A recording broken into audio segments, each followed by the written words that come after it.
구약 322페이지 있습니다. 여호수아 3장 1절부터 13절입니다. 저와 여러분들이 한 절씩 교독합니다. 또 여호수아가 아침에 일찍 일어나서 그와 모든 이스라엘 자손에게 더불어 시딤에서 떠나 요단에 이르러 건너가기 전에 거기서 유숙하니라. 사흘 후에 관리들이 진중으로 두루 다니며 백성에게 명령하여 이르되 너희는 레위 사람 제사장들이 너희 하나님 여호와의 언약궤 매는 것을 보거든 너희가 있는 곳을 떠나 그 뒤를 따르라. 그러나 너희와 그 사이 거리가 2000 규빗쯤 되게 하고 그것에 가까이 하지는 말라. 그리하면 너희가 행할 길을 알리니 너희가 이전에 이 길을 지나보지 못하였음이니라 하니라. 여호수아가 또 백성에게 이르되 너희는 자신을 성결하게 하라. 여호와께서 내일 너희 가운데 기이한 일들을 행하시리라. 여호수아가 또 제사장들에게 말하여 이르되 언약궤를 메고 백성 앞에 곧 언약궤를 메고 백성의 앞서 나아가니라. 여호와께서 여호수아에게 이르시되 내가 오늘부터 시작하여 너를 온 이스라엘의 목전에서 크게 하여 내가 모세와 함께 있었던 것 같이 너와 함께 있는 것을 그들이 알게 하리라. 너는 언약궤를 맨 제사장들에게 명령하여 이르기를 너희가 요단 물가에 이르거든 요단에 들어서라 하라. 여호수아가 이스라엘 자손에게 이르되 이리 와서 너희의 하나님 여호와의 말씀을 들으라 하고 또 말하되 살아계신 하나님이 너희 가운데에 계시사 가나안 족속과 헷 족속과 히 족속과 브리스 족속과 기르가스 족속과 아모리 족속과 여부스 족속을 너희 앞에서 반드시 쫓아내실 줄을 이것으로써 너희가 알리라. 보라 온 땅에 주의 언약궤가 너희 앞에서 요단을 건너가나니 이제 이스라엘 지파 중에서 각 지파에 한 사람씩 12명을 택하라. 함께 읽습니다. 온 땅에 주 여호와의 궤를 맨 제사장들의 발바닥이 요단물을 밟고 멈추면 요단물 곧 위에서부터 흘러내리던 물이 끊어지고 한 곳에 쌓여 서리라. 아멘. 오늘은 큰 비행기일수록 긴 활주로가 필요합니다 라는 제목으로 하나님 말씀 증거하도록 하겠습니다. 여러분들을 포함해서 모든 사람들은 삶을 살아가는 데 있어서 크고 작은 일들을 마주하면서 살아갑니다. 어떨 때는 그냥 우리의 평상시의 삶을 계속 유지하는가 하면 어떨 때는 우리가 정말 감당하기 힘든 것 같은 그런 어려운 상황들을 마주하게 되죠. 가족 간에 또 어떤 문제가 있을 수도 있고요. 또는 어떤 사람들은 친한 사람들 간의 어떤 건강의 문제라든지 관계의 문제도 있을 것 같습니다. 그리고 우리는요, 이런 우리가 살아가는 크고 작은 일들 가운데서 우리가 해야 되는 과제, 우리가 해야 되는 일들이 있는데 그게 뭐냐면 그런 우리의 인생사들 가운데서 모든 일들 가운데서 우리의 믿음을 증명해내는 거예요.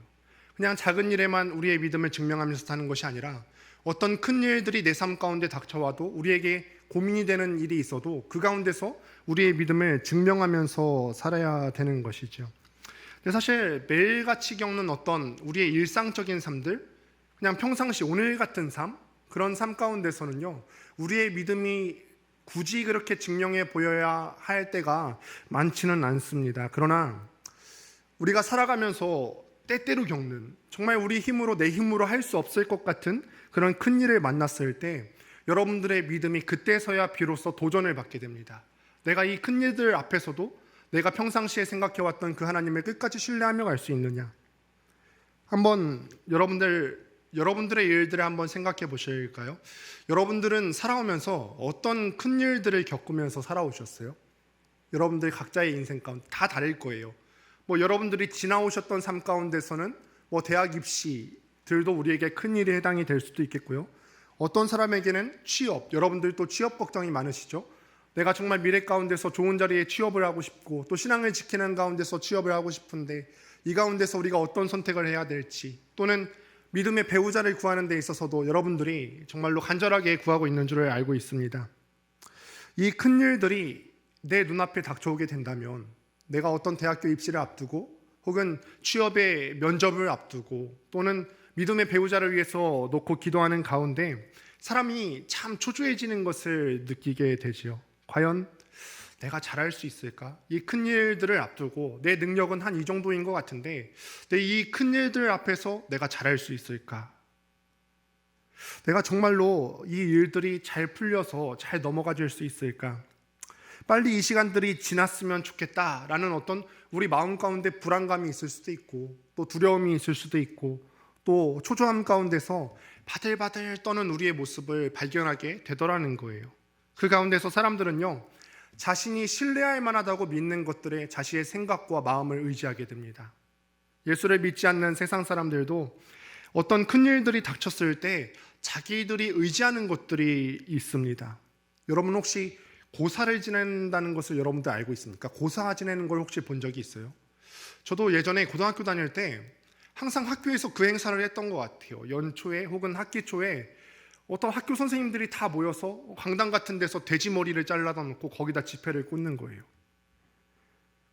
이거를 고사 지낸다고 하는데, 그러면서 이 사람들이 바라는 건 뭐냐면 애구는 떨어져 나갔으면 좋겠고 좋은 일들만 이번 시간 가운데, 이 기간 가운데 나한테 들어왔으면 좋겠다, 잡신들에게 비는 행위입니다. 안 믿는 사람들이 무슨 큰 일들을 행할 때 주로 이런 유의 일들을 하는 것을 우리가 볼 수 있습니다. 또 징크스라는 말을 여러분들이 아마 들어보셨을 거예요. 여러분들도 어떤 큰 일들을 앞두고 징크스를 갖고 계십니까? 어떤 일을 하기 전에서 꼭 이 일을 하면은 안 풀리더라, 나는 이 일을 해야 꼭 잘 풀리더라. 어떤 사람들은 무슨 큰 일을 앞두고 면도를 안 해야 잘 풀린다고 하는 사람들도 봤어요. 심지어 어떤 축구 선수 인터뷰를 보니까 축구 경기장에 입장할 때 그 잔디밭을 밟을 때 오른발부터 밟아야 경기가 잘 풀린대요. 그런 경우도 있더라고요.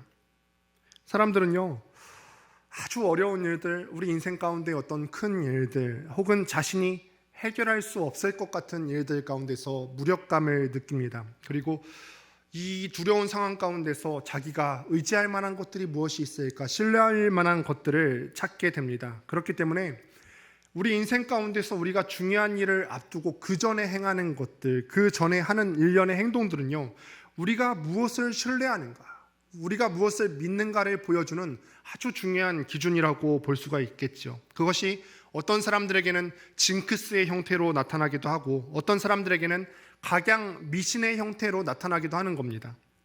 그렇다면 여러분들은 어떻습니까? 여러분들의 인생 가운데서도 늘 쉬운 일만 있는 것은 아니지 않습니까? 살다 보면 때로는 내가 스스로 도무지 이 일을 해결할 수 없을 것 같은, 도무지 이루어질 수 없을 것 같은 크고 중차대한 일들을 여러분들이 살아가면서 만나게 됩니다. 그리고 이 가운데서 두렵고 또 정말 아무것도 할 수 없는 내 스스로의 모습을 발견하게 되고, 그 앞에서 눈물 짓게 되고 고통스러워하게 됩니다. 그리고 정말 여러분들은 이 상황 가운데서 우리를 정말 크고 두렵게 하는 이 모든 상황들 가운데서 여러분들은 무엇을 붙잡고 살아가십니까? 어떤 인생 가운데 어려운 일이 있을 때, 두려운 일이 있을 때 이 가운데서 여러분들이 붙잡고 있는 것은 무엇입니까? 저는 오늘 이 시간 말씀을 통하여서 믿는 사람들이 앞을 한 걸음 나아가기 전에 우리가 무엇을 붙들어야 되는가, 어떤 것을 준비하면서 나아가야 하는지에 대해서 증거하고자 합니다. 우리 함께 본문 1절을 보도록 하겠습니다. 함께 읽습니다. 시작. 또 여호수아가 아침에 일찍이 일어나서 그와 모든 이스라엘 자손들과 더불어 시딤에서 떠나 요단에 이르러 건너가기 전에 거기서 유숙하니라. 네, 지금 이스라엘 사람들이, 우리가 계속해서 여호수아서 말씀을 살펴보고 있는데 이스라엘 사람들이 지금 어떤 상황이죠? 앞서서 여호수아 1장 11절을 보면은 이스라엘 사람들은 하나님께서 이 가나안 땅, 하나님께서 약속하여 주신 그 가나안 땅을 차지하기 위해서 앞으로 전진해 나가고 있습니다. 이를 위해서 이스라엘 사람들은 그 전에 우리가 2장 말씀을 통해서 보았을 때 어떤 내용을 보았냐면 정탐꾼 2명을 보내게 되죠. 정탐꾼 2명을 보내서 이 여리고성을 정탐하게 되고, 그리고 이 보냈던 2명의 사람들은 기생 라합의 도움을 받아서 무사히 귀환하게 됩니다. 그리고 나서 이렇게 보고합니다. 진짜 하나님께서 그 가나안 땅을 우리에게 주신 것이 맞습니다. 그 땅의 모든 주민이 우리의 이야기를 듣고, 우리 하나님의 이야기를 듣고 간담이 다 녹아져 내렸습니다. 우리 때문에 마음이 무너져 내렸고 낙심하고 있습니다. 우리가 지금 이 땅을 차지할 기회입니다. 이렇게 얘기했어요. 근데 사실 이스라엘 민족이 이 가나안 땅을 들어가려고 시도하는 것이요, 오늘 본문에 이르러서 처음 있는 일은 아니었죠. 민수기 13장에서 또 14장을 보면은 이미 40년 전에 이스라엘 사람들이 가나안 땅을 차지하기 전에 12 정탐꾼을 보냈던 그런 상황들이 성경에 기록이 되어 있습니다. 그때 12 정탐꾼을 보내었을 때 정탐꾼들의 보고 결과가 어떠하죠? 10명의 정탐꾼들은 지레 겁을 먹었어요. 저 사람들의 성읍은 견고하고 저 사람들은 심장이 장대하고 그에 비하면 우리는 메뚜기와 같습니다. 갈 수 없습니다. 비관적인 전망을 내놓았어요. 나머지 2명의 사람들만 하나님만 의지하여서 우리가 저 땅을 차지할 수 있다고 여호수아와 또 갈렙만이 그렇게 보고를 합니다. 그때 하나님께서요, 이 부정적인 보고를 하는, 그래서 그 부정적인 보고를 했던 10 정탐꾼의 말을 믿었던 이스라엘 사람들을 향하여서 어떻게 말씀하셨는지 아세요? 함께 민수기 14장 11절 말씀을 찾아보도록 하겠습니다. 민수기 14장 11절입니다. 함께 읽습니다. 시작. 여호와께서 모세에게 이르시되 이 백성이 어느 때까지 나를 멸시하겠느냐? 내가 그들 중에 많은 이적을 행하였으나 어느 때까지 나를 믿지 않겠느냐? 여러분, 가나안 땅에 들어간 그 10명의 정탐꾼 입장에서 한번 생각해 보세요. 그들은 그냥 눈에 보이는 대로 말했을 뿐이에요. 들어갔더니 그들 눈에 뭐가 있었죠? 사실 정탐꾼들은 팩트를 보고하는 게 최고의 사명 아닙니까? 그들 눈에 보이는 대로 얘기했어요. 막상 들어갔더니 정말로 눈에 보이는 대로 견고한 성읍이 있었고요. 들어갔더니 이스라엘 사람들보다 훨씬 더 장대하고 훨씬 더 강해 보이는 적들이 그 땅에 살고 있더라는 말이죠. 실제로 가서 보니까 현실이 그렇고요. 객관적으로 파악해 보니까 그렇다는 거예요. 그래서 소위 요즘 말로 하면 팩트 폭행이라고 하죠. 있는 그대로를 이 10 정탐꾼들이 말했다는 거예요. 그런데 하나님께서는요, 이러한 있는 그대로의 사실을 말한 이 10 정탐꾼들의 보고를 어떻게 받아들이셨냐면 하나님 당신을 멸시하는 것으로 받아들이셨다는 거예요. 그냥 있는 그대로를 말했을 뿐인데 하나님 당신을 멸시하는 거, 어느 때까지 나를 믿지 않겠느냐 하셨다는 거예요. 왜 하나님께서 이렇게 말씀하셨습니까? 생각해 보면요, 이스라엘 사람들은 어떤 현실 그 자체만 놓고 보자면, 팩트만 놓고 보자면 객관적으로 볼 때 애초에 그 자리까지 갈 수 있는 사람들이 아닙니다. 그랬더라면 애굽에서 노예 생활하다가 탈출하는 것 자체가 불가능했을 겁니다.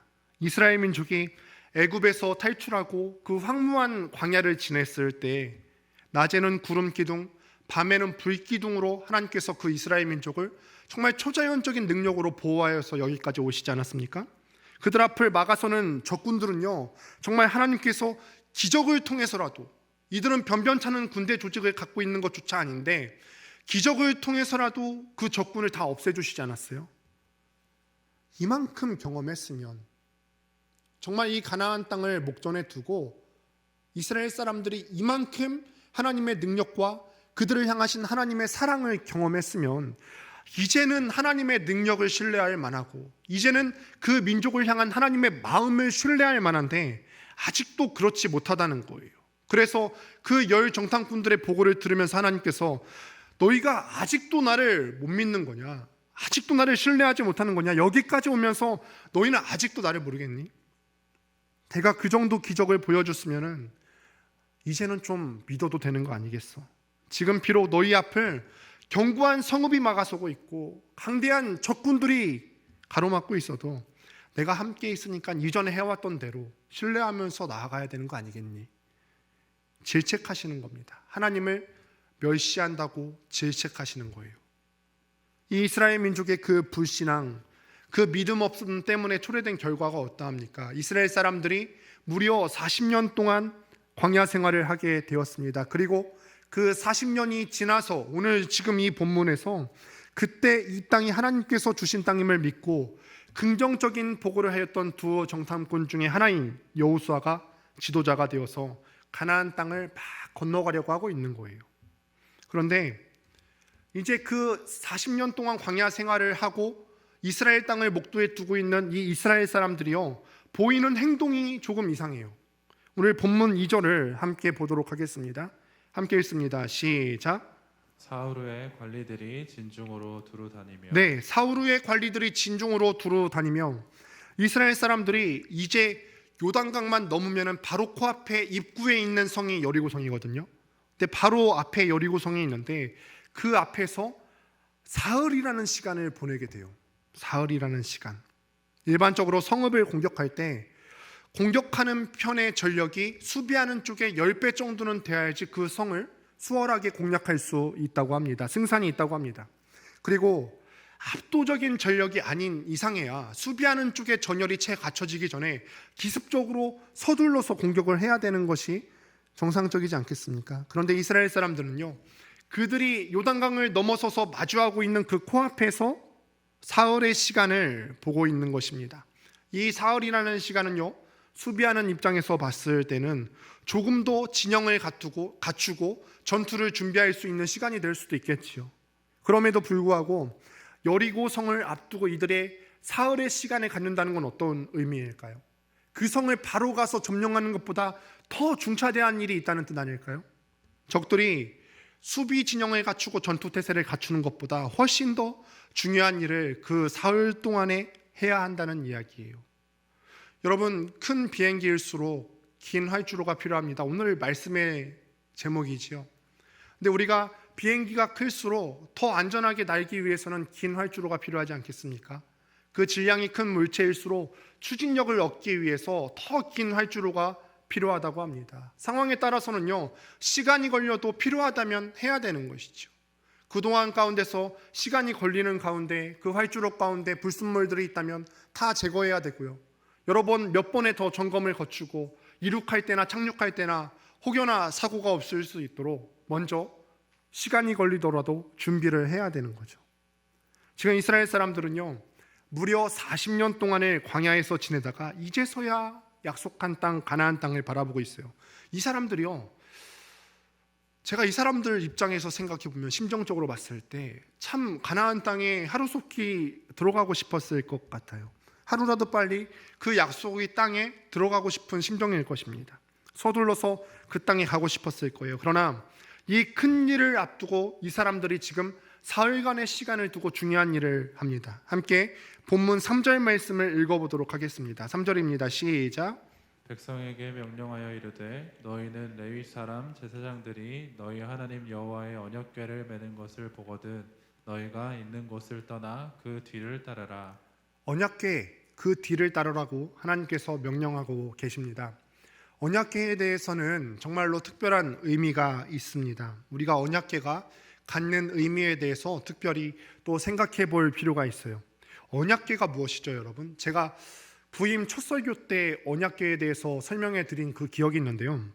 언약궤, 이스라엘 사람들이 원래는 정착하기 전에 가나안 땅 들어가서 왕국을 이루고 정착하기 전에, 성전을 짓기 전에는요, 광야에서 늘 유랑하는 삶을 살아야 했기 때문에 어떤 제대로 된 고정적인 성전을 지어서 예배를 드릴 수가 없었어요. 제사를 지낼 수가 없었습니다. 그래서 이스라엘 사람들은 늘 옮겨 다닐 수 있도록 성막을 지어야 됐고, 이 성막을 중심으로 각 지파별로 동서남북 진을 쳤습니다. 성막 안에 구조를 보면은 성소와 지성소가 나누어져 있었고요. 그 중에서도 지성소는 대제사장만 들어갈 수 있는 아주 특별한 곳이었어요. 그런데 이 지성소 안에 어떤 것이 있었냐면, 이 지성소 안에 있는 핵심적인 물건이 무엇이냐? 바로 언약궤입니다. 근데 이 언약궤의 의미가 무엇이냐면은 하나님의 뜻을 그의 백성들에게 보이시는 만남의 장소예요. 하나님께서 임재하시는 곳이에요. 그래서 지성소가 아무 일반인이 들어갈 수 없었던 이유가 그거예요. 하나님께서 임재하시는 곳이기 때문에 죄인인 우리는 아무나 들어갈 수가 없는 아주 거룩한 장소였던 거죠. 언약궤의 의미는 한마디로 당신의 백성을 인도할 하나님의 임재를 상징하시는 거예요. 하나님께서 죄인인 우리를 만나기 위해서 오셔서 사람들과 만나주시는 그런 장소. 본문 4절 하반부에 보면은 이렇게 기록합니다. 그리하면 너희가 행할 길을 알리니 너희가 이전에 이 길을 지나보지 못하였음이니라. 이건 무슨 말입니까? 가나안 땅을 들어가는 크고 중대한 일을 지금 이스라엘 사람들이 앞두고 있어요. 그런데 이 일을 앞두고 먼저 하나님의 임재의 상징인 언약궤를 앞에 보내고 뒤따르는 이유가 무엇입니까? 이스라엘 사람들이 이전에 가보지 못했던 일이에요. 광야 생활에서 뺑뺑 돌기는 했지만 요단강을 건너서는 이제부터는 이스라엘 사람들이 처음으로 겪는 그 땅입니다. 이전에 가보지 못했던 길들, 미지의 땅으로 들어갈 건데 이 과정 가운데 하나님의 인도하심을 구하는 거예요. 하나님의 만남의 장소인 그 언약궤의 뒤를 따라가면서 하나님의 뒤를 따라서 하나님의 말씀에 순종하며 가겠다는 그 결단의 자세가 있는 것입니다. 40년 전에는요, 이 하나님의 인도하심을 믿지 못했기 때문에, 불신앙했기 때문에 가나안 땅에 들어가는데 실패했어요. 그러나 이제 알겠다는 것입니다. 광야 생활 40년을 마치고 나서 보니까 인생의 모든 과정들 가운데서 인도하시고 섭리하시는 하나님의 그 이끌어 주심이 이제는 믿어지겠다는 거예요. 그래서 이스라엘 사람들이요, 요단을 건너기 전에 그 중요한 3일을 기다릴 수가 있는 것입니다. 이스라엘 사람들이 광야의 삶에 지쳐서 그 이스라엘 땅 가운데서 가나안 땅에 들어가고 싶었을 수도 있었을 것이고, 또한 여리고 성 안에 있는 주민들이 전투를 준비할 수 있었던 그런 시간적인 여유도 벌 수 있었을 것입니다. 상식적으로 객관적으로 생각하면 3일의 시간을 둔다는 것이 불리할 수 있었을 텐데, 우선순위를 바로 알겠다는 것입니다. 이 시간을 두고서라도 해야 되는 그 우선순위를 바로 알겠다는 거죠. 그 우선순위는 하나님의 인도하심을 구하는 일이었어요. 그러면 우리의 삶은 어떻습니까, 여러분? 여러분들의 삶은 어떻지요? 여러분은 인생에서 무엇인가 중요한 일을 결단할 때, 혹은 큰 일을 앞두고 어떠한 일을 하세요, 여러분? 물론 중요한 일을 감당하기 위해서 여러분들이 힘쓰고 애쓰고 또 노력하는 일은요, 매우 중요한 일입니다. 그런데 이거는 우선순위의 문제라는 거예요. 우선순위. 우리의 노력도 중요하지만 그 이전에 앞서 하나님의 일하심을 우리가 신뢰하며 나아가야 된다는 거죠. 먼저 하나님의 인도하심을 구하라는 것입니다. 저도요, 제 짧은 인생을 뒤돌아보면요, 제가 원하던 대로 다 흘러갔던 인생은 아니었어요. 우리 전도사님께서도 설교하실 때 신대원을 한 번에 못 가셨다고 그러셨죠. 네, 씁쓸한 일인데 저도 그랬습니다. 저도 그랬어요. 저는 그런 시험에 떨어진 건 아닌데요, 어떤 전공 필수 학점이, 저는 가는 줄 알고 있었는데 전공 필수 학점이 제가 이수를 못해서 한 바퀴 돌아야 된다는 거예요. 제가 무시험을 갈 수 없고 1년을 더 소비를 해야 된다는 거예요. 근데 제가 그 찬양을 진짜 많이 불렀거든요. 내가 걷는 이 길이 혹 굽어도는 길이라도, 그 찬양을 그때 불렀었는데 그 찬양조차도 되게 원망스럽게 들렸던 그런데, 내 인생 가운데 어떻게 이런 일이 일어날 수가 있지? 그 1년이 지나고 나서 지금 생각해 보면은 참 짧게도 느껴지는데, 지나치고 있는 그 순간에는 결코 그렇지 않거든요. 그 하루하루 시험을 준비하면서 내가 이번에는 붙을 수 있을까? 내가 올 연말까지 준비해서 또 떨어지면 또 1년을 또 보내야 되는데, 참 암울했던 그런 시기입니다. 다 원하는 대로 흘러왔던 인생은 아닌데, 그런데 참 신기한 것이 무엇이냐면, 제 인생을 봤을 때 하나님께서 오묘하게 제 인생을 만져주신 것이 보여요. 늘 좋은 일만 있었던 것도 아니고, 늘 평탄한 길만 걸었던 것도 아니고, 때로는 힘든 일이 있고 굽이 도는 길이 있었는데 그 가운데서도 결과적으로 하나님께서 끌고 가시는 그런 인도하심이 보이더라는 거죠. 이제는 조금 알 것 같아요. 내가 살아가면서 제일 먼저 붙잡고 가야 될 것이 하나님이구나. 내가 목사로서 이런 말을 하는 것이 아니라 한 사람의 성도로서, 한 사람의 하나님 앞에 선 개인으로서 이런 고백이 나오는 거죠. 내가 굽이 도는 길이 있더라도 먼저 붙잡아야 될 것은 하나님이구나. 내 인생을 만져가시고 인도해 가시는 분이 하나님이시구나. 여러분들도 그렇지 않습니까? 때때로 여러분들이 원했던 삶을 살지 못했을지언정 돌이켜 생각해 보면은 하나님이 만져주시고 어떻게든 인도해 오셔서 다 이 자리까지 오시지 않았습니까?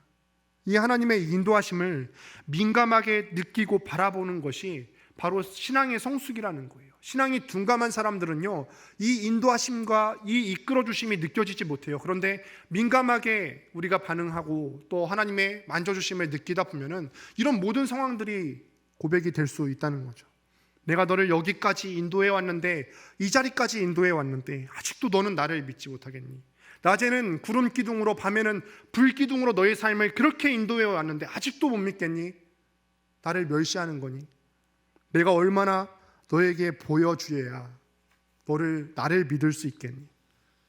그 옛날 이스라엘 민족이 하나님을 불신할 때 하나님께서 그 이스라엘 민족을 질책하셨던 그 내용이 동일하게 저와 여러분들에게 해당된다는 것입니다. 그래서 우리가 깨달아야 할 것이 무엇입니까? 우리의 인생을 인도하시는 이는 하나님이시고, 그렇기 때문에 우리는 큰 일을 앞두고 있을 때 먼저 하나님께 엎드려야 한다는 사실이에요. 지금껏 저를 지켜주신 아버지 하나님, 저는 앞으로의 제 인생 가운데에서 하나님께서 선한 길로 인도해 주실 줄을 믿습니다. 이 믿음의 고백이 여러분들의 입에서 나와야 한다는 사실입니다. 그런데 우리가 하나님의 임재를 구한다고 하잖아요. 하나님의 임재, 하나님의 인도하심을 구할 때 애쓰고 노력해야 되는 부분이 있습니다. 함께 본문 5절 말씀을 읽어보도록 하겠습니다. 함께 읽습니다. 시작. 여호수아가 또 백성에게 이르되 너희는 자신을 성결하게 하라. 여호와께서 내일 너희 가운데 기이한 일들을 행하시리라. 우리가 하나님의 임재를 구한다, 하나님의 인도하심을 구한다. 우리가 막연하게 이렇게 구하면서 굉장히 추상적으로 생각하면서도 정작 우리가 그 임재를 구하기 위해서 우리가 해야 될 일에 대해서는 잊고 사는 모습을 많이 보게 됩니다. 여러분들이 무엇을 해야 되냐면 성결해야 한다는 겁니다. 여기에서 성결이라는 말은 무엇이냐면 거룩하고 깨끗하다는 거예요.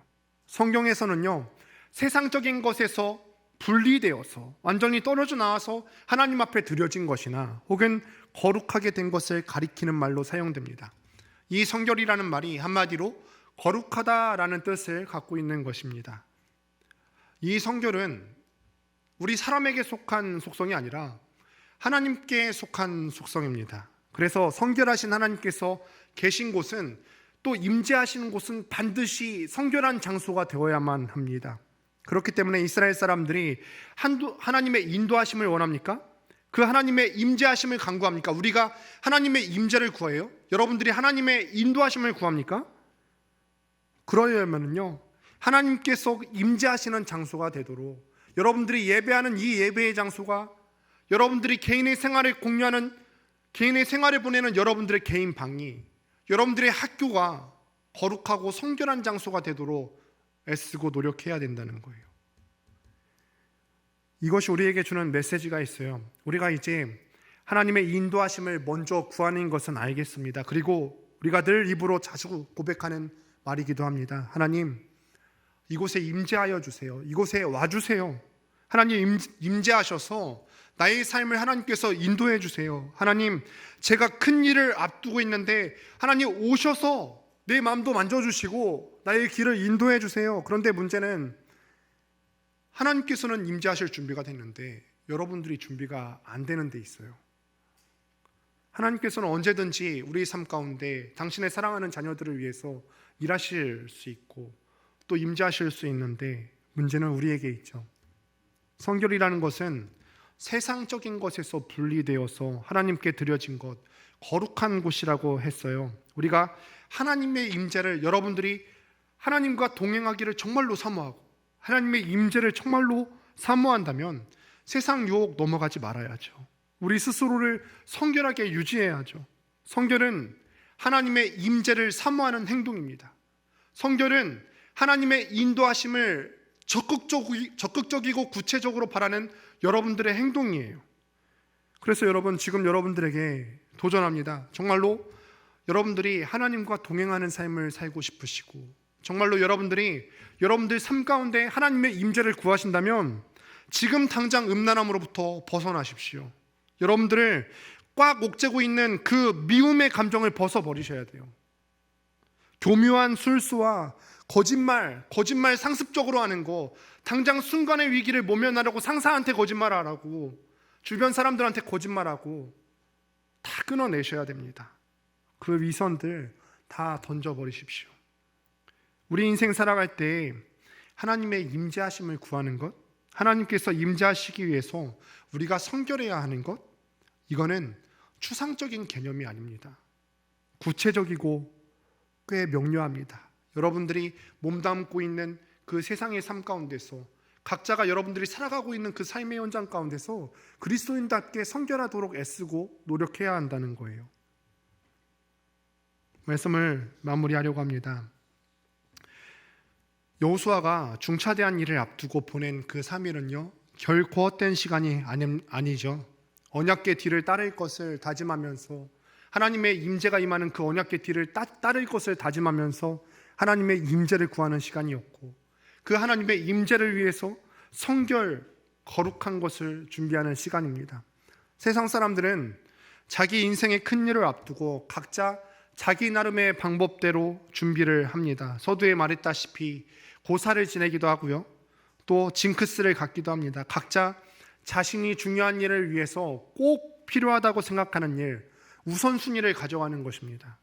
여러분의 우선순위는 어디에 있습니까? 우리가 인생을 살아가면서 하나님의 임재하심, 하나님의 인도하심을 먼저 구하지 않는 인생들은 교만한 인생입니다. 그러한 인생에는요, 결코 열매가 맺힐 리가 없습니다. 여러분들의 삶이 어떻습니까? 여러분들은 지금 살아오면서 크고 작은 일들 가운데서 여러분 스스로의 힘으로, 하나님의 능력을 의지하지 않고 스스로의 힘으로 무엇인가를 해보려고 노력하신 적은 없으십니까? 하나님의 도우심과 인도하심을 구하지 않은 채 내 혼자서의 힘으로만 발버둥쳐 보신 적은 없으십니까?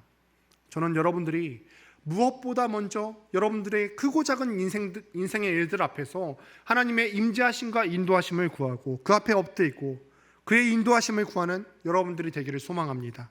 그리고 여러분들이 정말로 하나님의 임재하심, 하나님과 동행하기를 원하신다면, 갈망하신다면 여지껏 여러분들을 옥죄고 있던 그 죄의 굴레들을 이 시간 이후로부터는 깨끗하게 던져버리시기를 바랍니다. 성결하게 여러분들의 삶을 지키고 또 지키셔서 하나님의 임재, 동행하심을 날마다 체험하며 살아가는 여러분들 되시기를 주님의 이름으로 축복합니다. 오늘 이 시간에 함께 일어나셔서 힘차게 하나님께서 우리에게 주시는 그 말씀을 생각하면서 찬양했으면 좋겠습니다.